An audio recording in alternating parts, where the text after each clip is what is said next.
El Partit Popular de Sant Sadurní va celebrar aquest dissabte al Casal d'Entitats un acte adreçat als veïns i veïnes per presentar alguns dels que seran els eixos principals del seu programa electoral: la seguretat ciutadana i la lluita contra l'ocupació il·legal.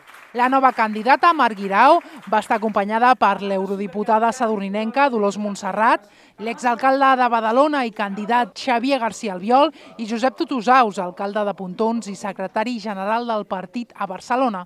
Guirao i la resta de representants del PP que van intervenir van assenyalar l'incivisme i els problemes de convivència que genera l'ocupació il·legal.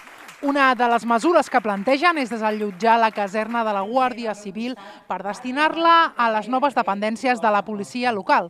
Una altra de les propostes que inclouen el seu programa electoral és la d'ampliar el cos d'agents de la policia.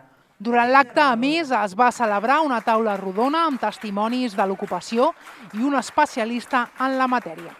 I és evident que entre Sant Sadurní i Badalona hi ha diferències, són municipis totalment diferents, però a la vegada hi ha problemes que són coincidents. I un dels problemes és el de l'ocupació il·legal, l'ocupació il·legal conflictiva que es dedica a fer la vida impossible, a crear problemes amb la resta de veïns.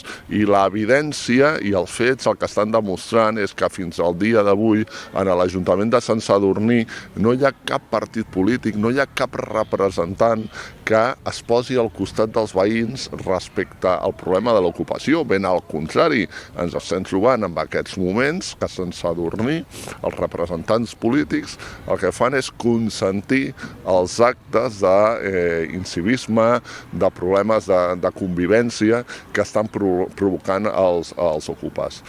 Tenim clar que el que volem per Sant Sadurní, i així ho transmetim cada dia a tots els veïns, és barri a barri, carrer a carrer, porta a porta, és un Sant Sadurní segur.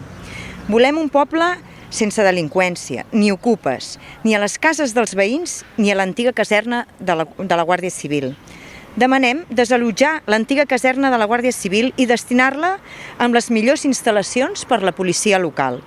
Oferim un programa per augmentar la plantilla de la policia local. Exigim una llei nacional per desallotjar els ocupes en menys de 24 hores i que no es puguin empadronar. Però també un poble net, un poble en bon estat. Ara, aquest govern promet grans projectes, però no són capaços de solucionar els problemes que hi ha i que ells mateixos han creat.